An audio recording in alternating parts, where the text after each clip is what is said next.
lie about something. What did I lie about? You lie about... The difference between Zead and I. Why Everything speaking. I've said, I know, but I'm speaking. Everything I've said. Respect. When I'm talking, you should listen Not to only me. were you on dating apps, but you were actually talking to girls, messaging them. You were telling girls, come to Morocco. 0. Not even a pause, not even a flinch. That's what Zead gave her when the question came. Can you see Emma as your wife? He didn't soften the blow, didn't hesitate, didn't even bother to glance at her before firing back that brutal number in front of his friends. 0%. And the worst part? Emma didn't walk out. She sat there, frozen, still believing this was a love story worth saving.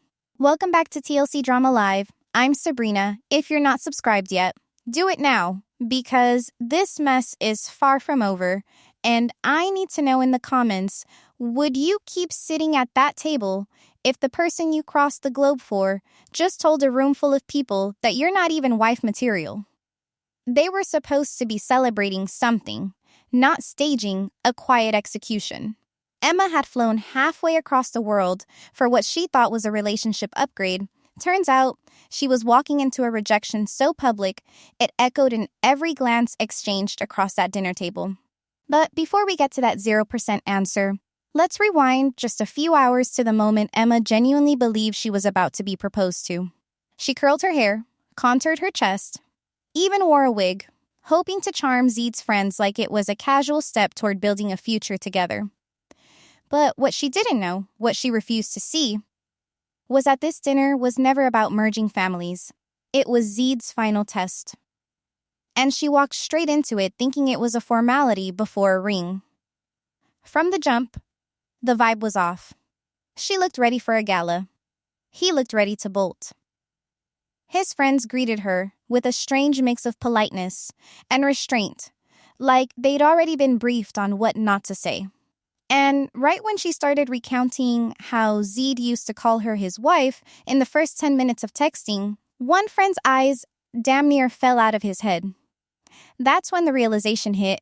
She'd been in a different relationship than the one they all knew. Online, he was romantic, consistent, intense.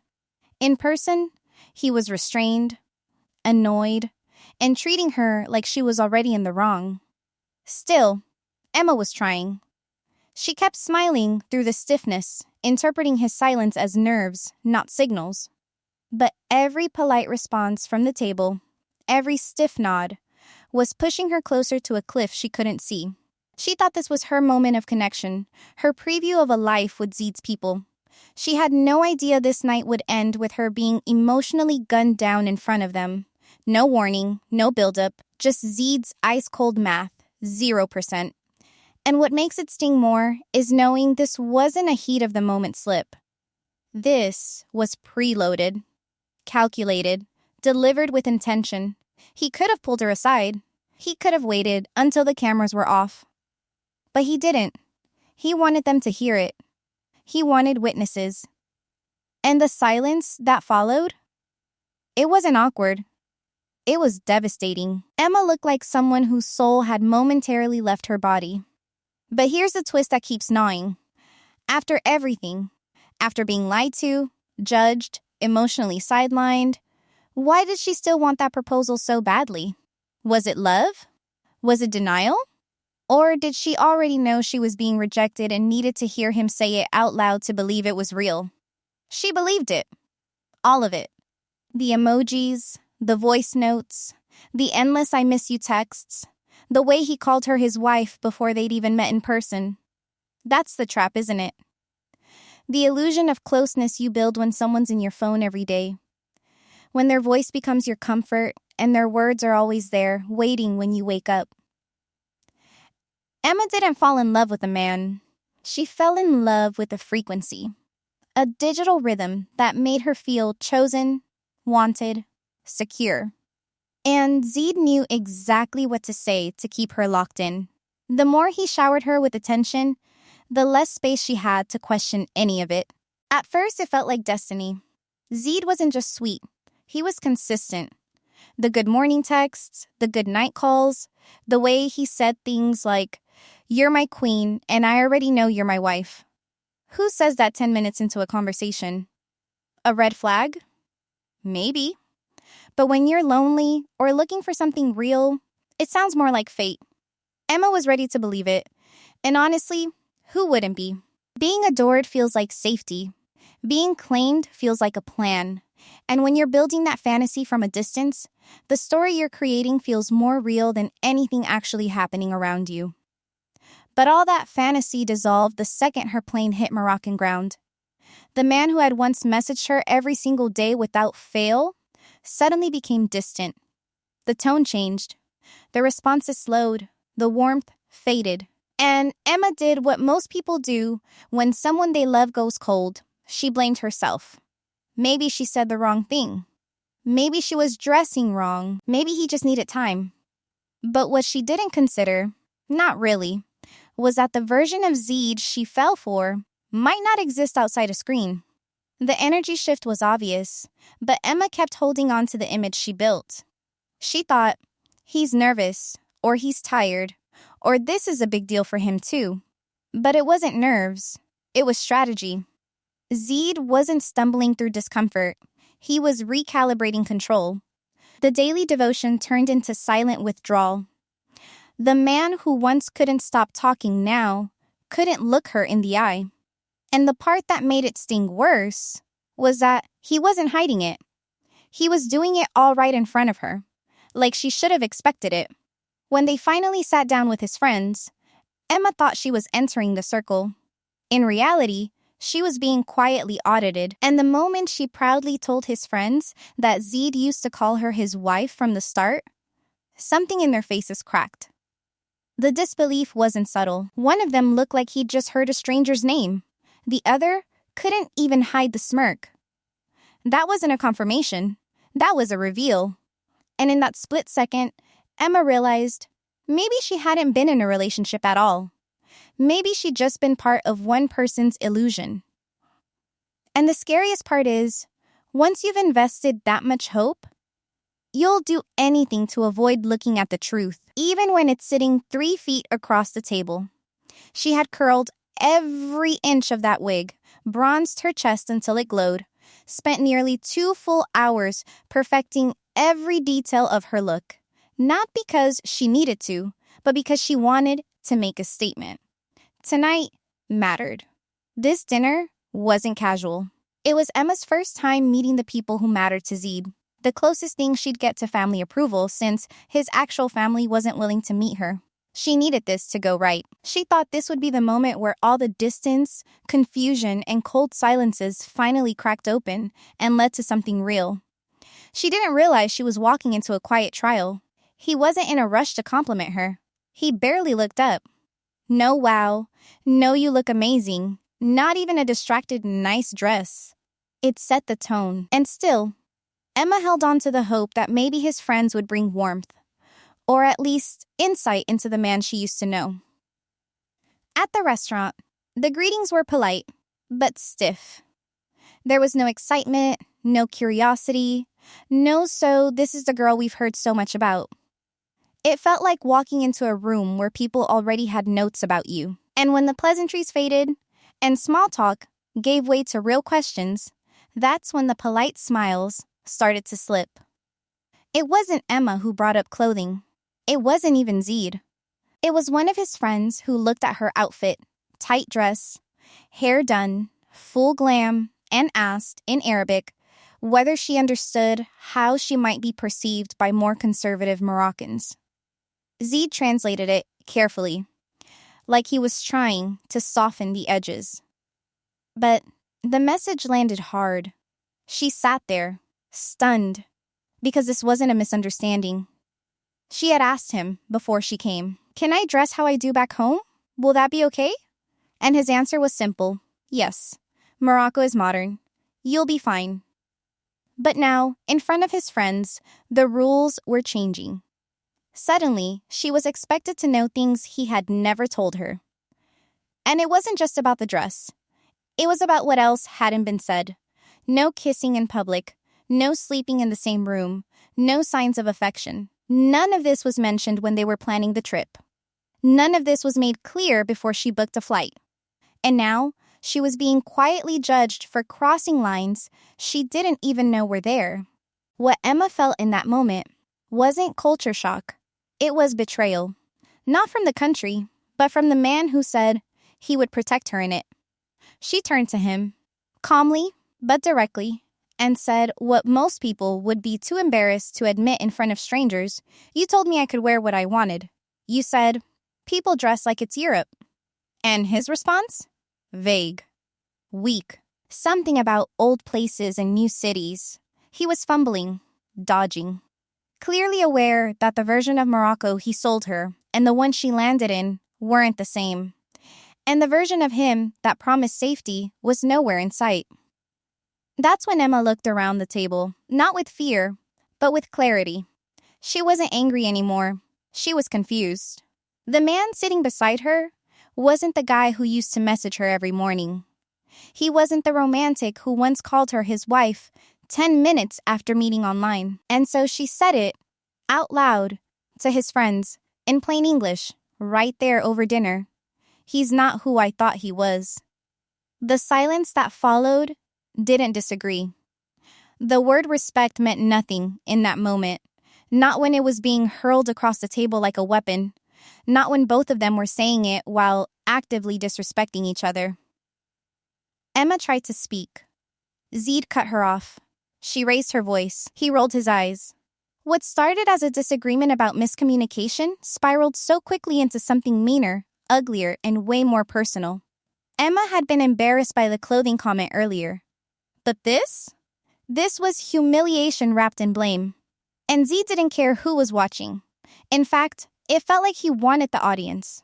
He sat back in his chair and said it again. You're so disrespectful. His tone was flat, almost smug, like this was the moment he'd been waiting for, to flip the script and put her on trial. Emma didn't back down. She fired back that he'd lied first, that he wasn't being honest with her, that none of this would have happened if he'd just told the truth. But it wasn't about facts anymore. It was about control. And he was making sure everyone at that table knew who he thought the problem was. Then came the shift. Zead turned to his friends and started speaking in Arabic. It was fast, sharp, and you didn't need a translation to know it wasn't good. The tone said everything. But Emma got her translation anyway, and it landed like a gut punch. Zead was telling them that when they first started talking, Emma was still with another guy. That this whole time, she had been the one hiding things. That she wasn't as innocent as she was making herself out to be.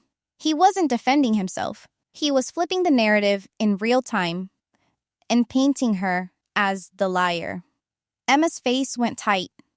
Her voice cracked. Not from fear, but from disbelief. She said it wasn't true. She denied it. She told him he was twisting things. But Zead didn't flinch. He didn't soften. He stayed calm and sharp, like he'd rehearsed this. Like this was the card he'd been saving for the exact moment he wanted to burn her credibility down in front of witnesses. And his friends were listening. They weren't zoning out. They were taking it in, nodding, piecing it together. The damage was already spreading, and the worst part wasn't even the accusation. It was the setup. Why now? Why here? Why in this moment, in this restaurant, in front of these people? If it was true, why not bring it up before? If it wasn't, why weaponize it now? The timing wasn't accidental. It was strategic. Zead wasn't just trying to make a point. He was trying to win.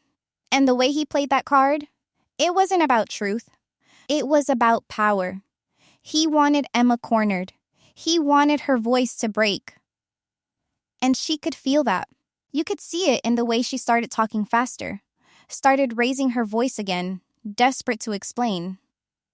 But one of Zeed's friends leaned in, calmly, with no emotion, and looked directly at her. His voice was quiet. His words were simple. And they hit harder than anything Zeed had thrown all night. Why were you in a relationship with someone else when you were talking to him? It wasn't a question. It was a judgment disguised as curiosity. And in that second, Emma wasn't the girlfriend. She was the defendant.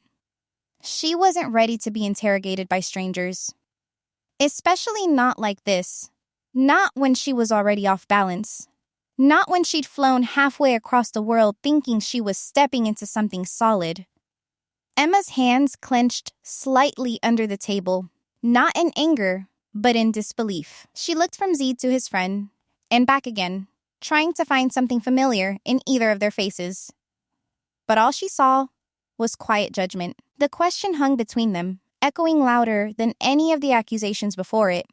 Why were you with someone else when you started talking to him? The problem was, she didn't have a clean answer, not because she was guilty, but because she didn't expect to be cross-examined over dinner. Emma tried to explain.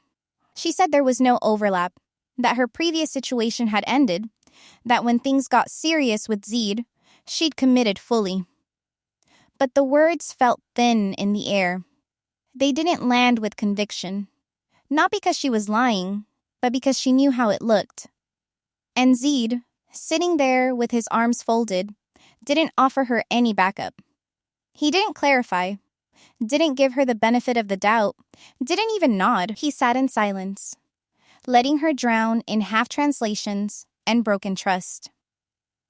Her voice shook, not because she was scared, but because she knew this wasn't about the truth. It was about how the story could be framed. Zead had drawn the lines and handed out roles. She was the one with the sketchy past. He was the one demanding honesty. But something about the way he stayed quiet made it feel off. Almost too clean. Too practiced. Like, this wasn't his first time flipping the script to buy credibility.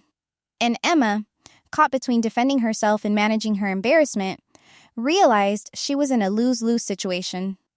Speak up and sound defensive. Stay quiet and look guilty. Still, it's worth asking, what if Zead really believed this? What if her past, even if innocent, hit a nerve in him he couldn't shake? People like him sometimes turn their own insecurity into a kind of moral compass, punishing their partner for any behavior that reminds them of their own past betrayals. They cling to rules about loyalty because they don't trust themselves with it. And when they feel exposed, they flip it fast. Suddenly, it's not about what they did, it's about what you might be hiding. That fear turns into control, and control masquerades as righteousness. And Zead, in that moment, wasn't asking questions, he was making a case. But Emma didn't stay quiet. Her shame turned into clarity. If they were going to pull her history into this, then she wasn't going down alone. So, she looked him in the eye and said it plain. You want to talk about honesty? About secrets? Then let's talk about the dating apps. Let's talk about the other women you were messaging. Let's talk about the ones you were inviting to Morocco while I was packing my bags. And for the first time all night, the weight of the room shifted. Because whatever people thought about Emma's past, nobody had expected her to come with receipts. Zead barely blinked. The words hung in the air, and instead of reacting like a man caught, he tilted his head slightly, like she'd just misunderstood basic manners. It was just Moroccan hospitality, he said, like it was nothing. Like inviting multiple women to visit him while he was supposedly in a committed relationship was the same as offering someone a cup of tea. Emma didn't laugh. Neither did his friends. You could feel the collective pause, the secondhand embarrassment crawling across the table like spilled wine. This wasn't hospitality. This was gaslighting served with a side of cultural spin. She didn't even have to yell. She didn't need to raise her voice. The absurdity did the work for her. Emma laid it out plainly, one piece at a time. Not only was Zead on dating apps during their relationship, but he was actively chatting, flirting, making plans. Not vague "how's your day?" Texts, real messages, inviting these women to visit Morocco. And now, when cornered, instead of owning any of it, he was trying to rebrand himself as a tourism ambassador. As if she was supposed to nod and say thank you for offering international girls the experience of being deceived with local charm. What made it worse was his tone. No apology, no remorse, just this smug calmness. like she was overreacting. And the silence from his friends? That was loud. They didn't jump in to defend him. They didn't laugh it off or try to redirect. One of them even started fidgeting, not making eye contact, the kind of body language that screams, "This isn't a good look." Because it wasn't. Zead might have thought he was saving face, but he was only proving Emma's point, that the man he was online wasn't real, and the man sitting in front of her was hiding behind half-truths and culture when things got uncomfortable. And that's the irony. He painted her as the suspicious one, accused her of talking to other men, of not being clear about her past, of damaging the relationship with secrecy. But when the spotlight turned, he wasn't just dishonest. He was proudly so. He stood by it. He wore it like it made him more worldly. And that right there is the double standard. He wants loyalty, but practices options. He demands transparency while keeping a rotation in his inbox. He expects exclusivity, but treats commitment like a joke, as long as he's the one telling it. Emma didn't have to perform outrage. Her calm was more brutal than any screaming match could be. She looked him straight in the face, unflinching, and asked the only question that mattered. If I were in LA, messaging a bunch of men and telling them to come visit me, would that be okay with you? No sarcasm. No venom. Just the one truth he couldn't dance around. And from the way his lips tightened and his friends stopped pretending to look at their food, everyone at that table already knew the answer. No one saw it coming. Not even Zead, who had just been cornered over dating apps and was still wearing the same smug expression like none of it mattered. And then, in the middle of all that tension, Emma dropped it, like a confession and a plea tangled into one breath. I want us to get engaged before I leave. The words didn't explode. They didn't spark chaos. They landed with a thud. Heavy. Hollow. The kind of silence that follows wasn't awkward. It was paralyzing.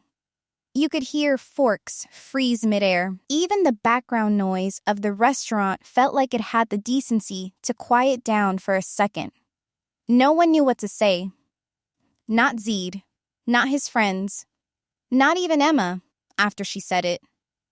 It hung there like a raw nerve exposed in public, the kind of vulnerability that makes people shift in their seats and glance at each other because, suddenly, someone's being too real.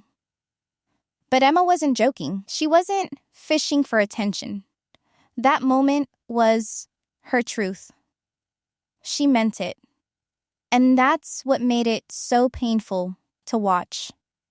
Because nothing around her reflected readiness. Not the mood, not the tension, not the person sitting next to her pretending not to flinch. But here's what people miss. When reality starts falling apart, some people don't retreat. They press harder. They cling to the dream, because letting go means admitting they were wrong, that it was never what they thought. For Emma, doubling down on commitment wasn't about romance. It was about survival. If she could make the future solid, then maybe the past few weeks wouldn't feel like a complete collapse. Maybe she could rewrite the story, salvage it, steer it back on track. Because if she didn't ask for something real, she'd have to admit it was never real to begin with. Still, the gap between her voice and the room's energy was brutal. Her tone was soft, hopeful even, like she was asking for something sacred. But the silence that followed made it feel more like a punchline. His friends stared down at their plates. Zead didn't even pretend to smile. The camera didn't need a close-up. You could feel it. Everyone at that table was trying to figure out how she got to that sentence after everything that had just happened. Was it love? Maybe.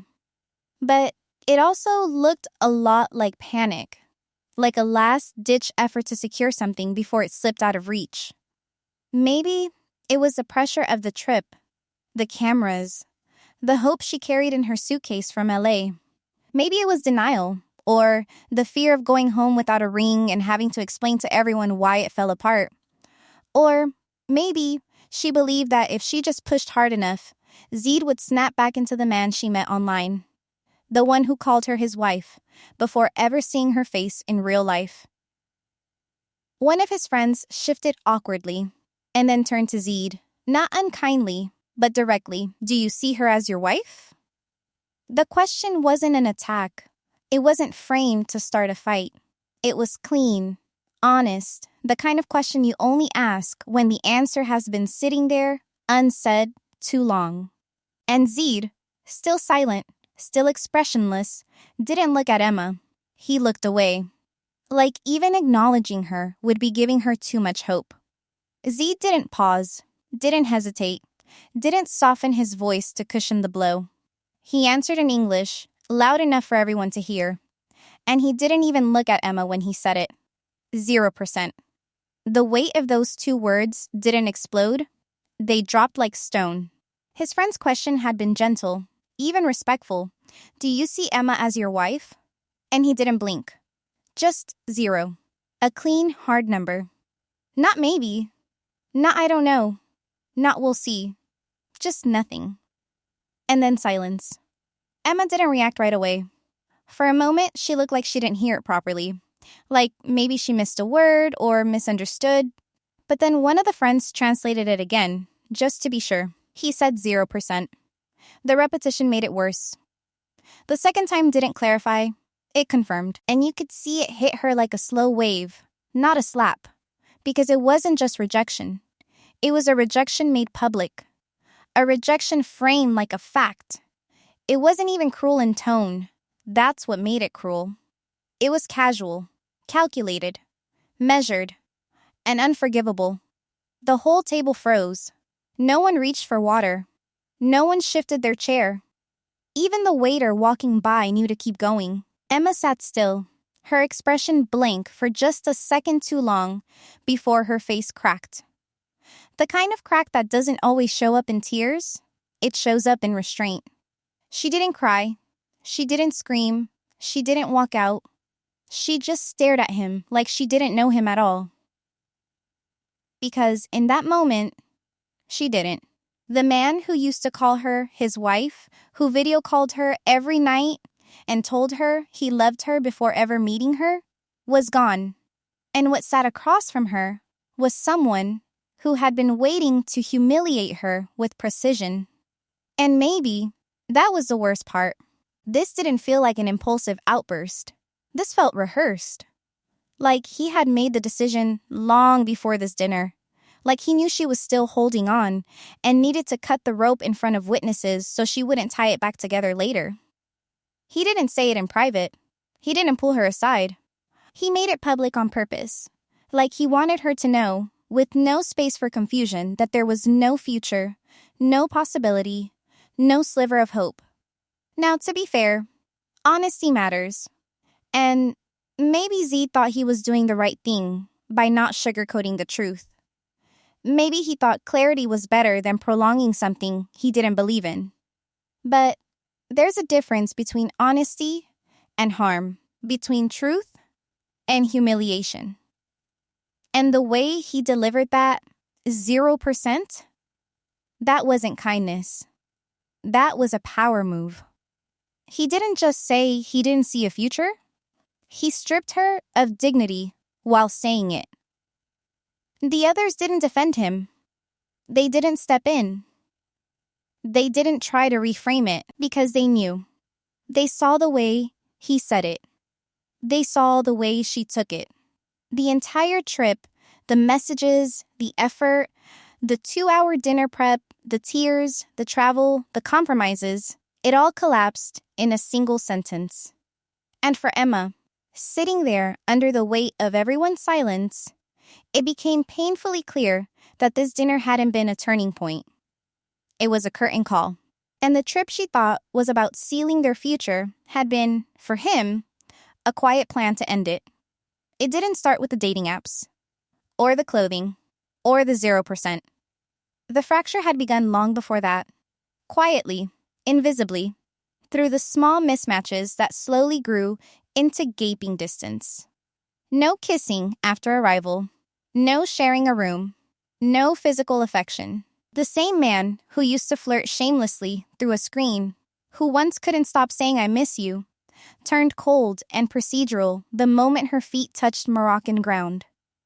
Emma hadn't expected a fairy tale, but she also hadn't expected silence, rule books, and distance measured in invisible walls. She had asked him directly, "Can we share a room? Can I wear what I normally wear? Will your family be open to meeting me?" He said yes. Every time. Calmly. Confidently. Maybe because he meant it at the time, or maybe because it was easier to say what she wanted to hear than to risk pushing her away too soon. That's the trap of selective honesty. You don't lie outright.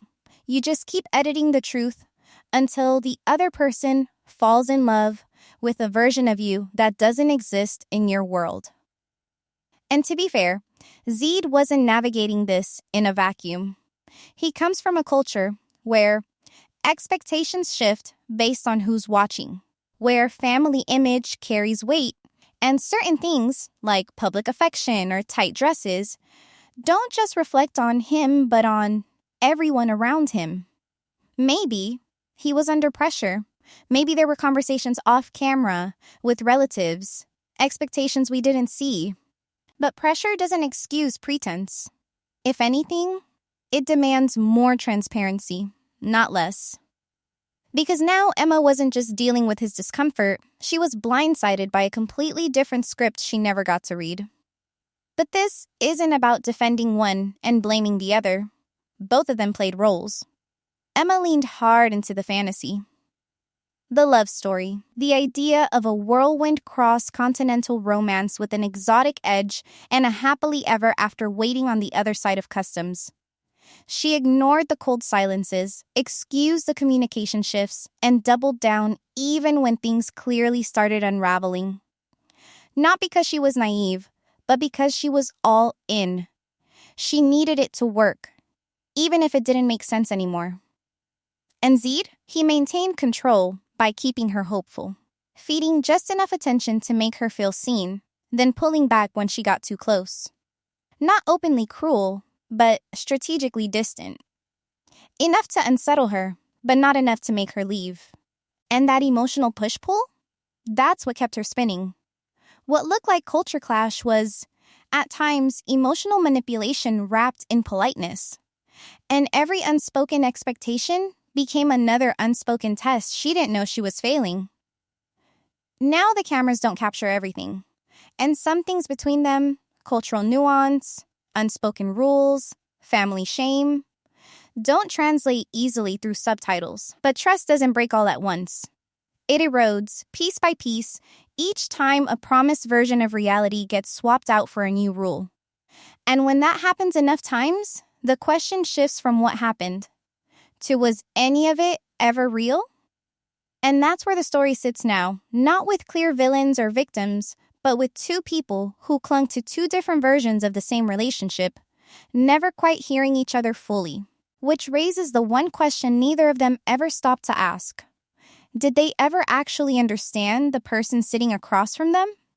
Or were they just performing for the version they wanted to believe?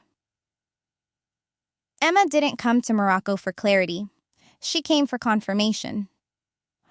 For the dream she had already built to be handed back to her in a prettier package sealed with a ring. But what she got instead was silence where affection used to be, contradictions where certainty once lived, and a man who looked nothing like the one who used to text her "I love you" before bed. This wasn't a breakup. It was a slow unraveling of something that never truly held weight outside the screen it started on. And what made it collapse wasn't one lie, or one dinner, or even one rejection. It was the moment reality stopped matching the version they both committed to in private. Emma believed in the fantasy, but her belief wasn't naive. It was deliberate. She chose to believe because the alternative meant starting over, meant facing loneliness again, meant admitting that love built on urgency and emojis doesn't always survive geography. Her heartbreak wasn't just about Zead. It was about what it meant to be wrong after putting so much on the line. To defend someone who quietly stopped defending you. To sit through dinner hoping for a ring and walk out with a scar instead. And Zead? His honesty might have felt brutal, but it wasn't false. He didn't see a future with her, and he said so. But it's how he said it, how long he waited, how public he made it, how clean and cold his delivery was, that shifted the emotional weight from honesty to humiliation. He didn't lie in the end, but withholding the truth until it could cut the deepest is its own kind of betrayal. One that doesn't show up in text threads or flight receipts, but lingers longer than either. This isn't about culture versus modernity, or West versus East. It's about what happens when emotional investment outruns emotional alignment. Long-distance relationships don't fall apart because of miles. They fall apart because people start writing different scripts while pretending they're still reading the same one. And by the time the physical distance closes, the emotional one has already widened too far to bridge. If there's anything to take from this story, it's this. Don't measure commitment by consistency of contact. Measure it by clarity of intention. Ask the hard questions early. Not because you're scared to lose the fantasy, but because you're brave enough to want something real. And if the answers shift when you step off the plane, that's your answer too. Zead gave her a number, but the damage wasn't in the math. It was in how long he let her hope. And now, Emma walks away not just from him, but from the version of herself that thought love could be willed into existence if she just tried hard enough. But she's not alone in that hope. She's not the only one who bet on a promise made in private, only to watch it collapse under the weight of public reality. In my next story, another couple walks into a new country armed with promises. But what gets exposed on arrival makes Emma and Zeed's collapse look almost merciful. And this time, the lie wasn't told with words. It was told with silence.